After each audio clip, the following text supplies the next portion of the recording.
আসসালামু আলাইকুম। নতুন একটা রেসিপিতে সবাইকে স্বাগতম। আশা করি সবাই ভালো আছেন। আমিও ভালো আছি আলহামদুলিল্লাহ।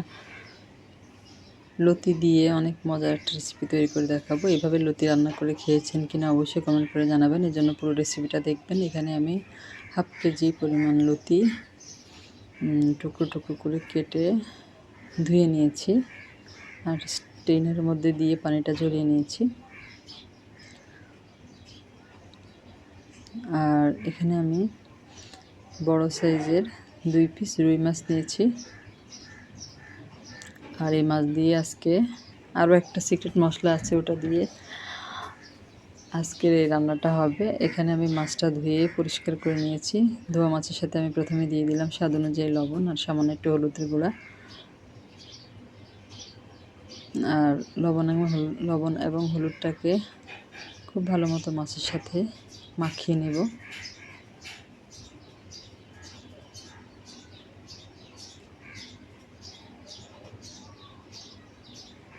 মাখানো হয়ে গিয়েছে। এই পর্যায়ে চুলায় একটা প্যান বসিয়ে দিয়েছি। প্যানটা গরম হয়ে গেলে এর মধ্যে আমি দিয়ে দিব সয়াবিন তেল। তেলটা আমি পুরো প্যানের মধ্যে লাগিয়ে নিব। আর যারা আমার চ্যানেলে নতুন আজকে প্রথম ভিডিও দেখছেন, যদি আমার চ্যানেলটাকে সাবস্ক্রাইব করা না থাকে সেক্ষেত্রে আমার চ্যানেলটাকে সাবস্ক্রাইব করে পাশে থাকা বেল বাটনটা অল অপশানে চাপ দিয়ে দেবেন। এতে করে আমি পরবর্তীতে যত ভিডিও দিব তার নোটিফিকেশান সবার আগে আপনাদের কাছে পৌঁছে যাবে। তেলটা গরম হয়ে গেলে আমি মাছ দুটো দিয়ে দিলাম। দিয়ে আমি মাছ দুটো উল্টে পাল্টে ভেজে নেব। আর এখানে আমি যে সিক্রেট উপাদানের কথা বলেছি সেটা হচ্ছে সরিষা। এখানে আমি 2 চা চামচ পরিমাণ সরিষা আর 2টা কাঁচামরিচ নিয়েছি। কাঁচামরিচটা দেওয়ার কারণ হচ্ছে এতে করে সরিষার মধ্যে যে তেতো একটা ভাব থাকে ওটা চলে যাবে।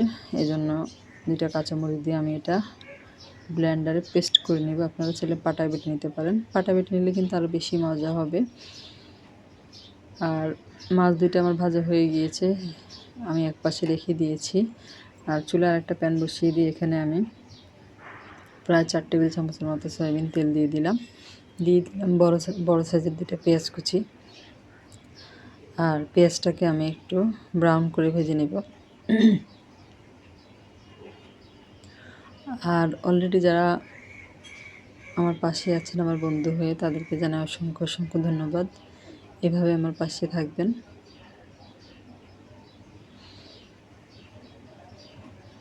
আর যারা ফুল ওয়াশ করবেন অবশ্যই ইনশাল্লাহ বলে যাবেন। আমিও তাদের ভিডিও ফুল ওয়াশ করে দেব ইনশাল্লাহ বলে। অবশ্যই ইনশাল্লাহ বলে যাবেন। পেঁয়াজটা আমার ব্রাউন করে ভাজা হয়ে গিয়েছে। এ পর্যায়ে দিয়ে দেব আদা এবং রসুন বাটা। 3 চা চামচ পরিমাণ আদা রসুন বাটা দিয়েছি আমি এখানে। আর আদা রসুন বাটার পরিমাণটা একটু বেশি দিতে হবে, যেহেতু লতি রসুনটা কম দিলে কিন্তু গলা ধরার একটা চান্স থাকে। এই জন্য রসুনটা আমি একটু ভেজে নিয়েছি। আদা রসুনটা ভাজা হয়ে গেলে এর মধ্যে আমি দিয়ে দিব হাফ চা চামচের মতো হলুদের গুঁড়ো। ঝালের জন্য দিয়ে দিলাম 2 চা চামচ মরিচের গুঁড়ো। তবে লতি তরকারিতে ঝালটা একটু বেশি হলে খেতে ভালো লাগে। আর আপনারা যে যেমন ঝাল খান ওই রকম দিয়ে দিবেন। আর এখানে আমি একটা টমেটো কুচি দিয়ে দিলাম।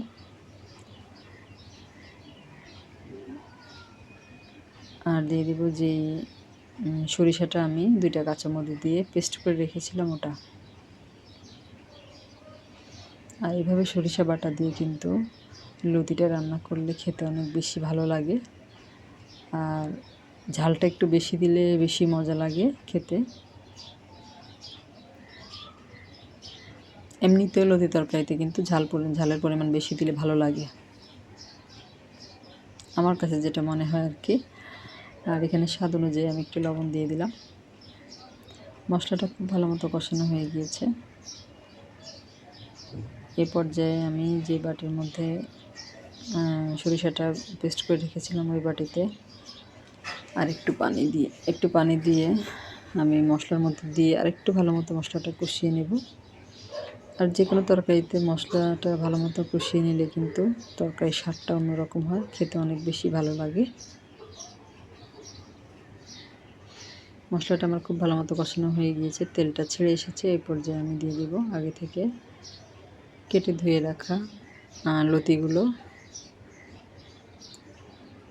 আর খুব ভালো মতো মশলার সাথে লতিগুলোকে মিশিয়ে নিব।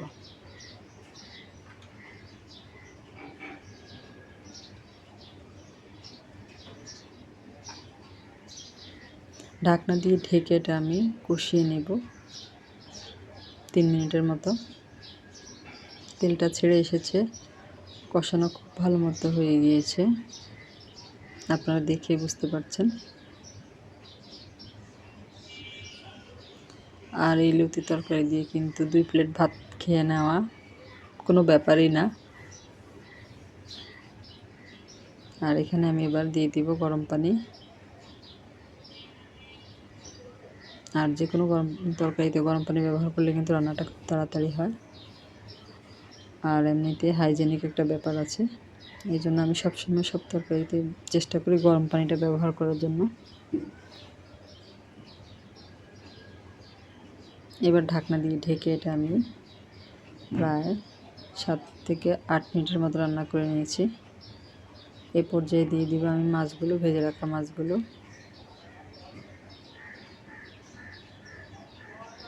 এখানে আমি আরও 1 পিস মাছ ভেজে নিয়েছি, ওটাও দিয়ে দিলাম। আর ঢাকনা দিয়ে ঢেকে এটা আমি আরও 3 থেকে 4 মিনিটের মতো রান্না করে নেব। রান্নাটা কিন্তু আমার হয়ে গিয়েছে, ঝোলটা অনেকটা মাখা মাখা হয়ে এসেছে। আর এই পর্যায়ে আমি একটু ধনেপাতা কুচি দিয়ে দেব।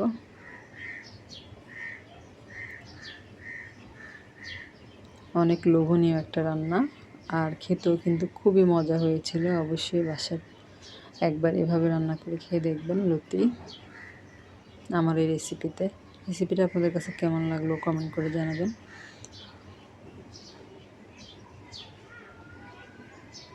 এটা আমার রান্না হয়ে গিয়েছে।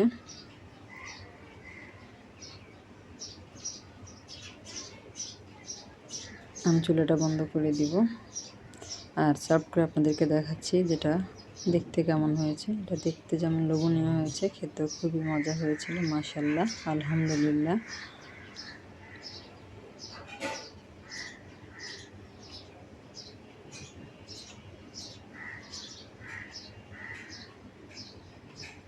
সবাই বাসায় অবশ্যই একবার ট্রাই করবেন।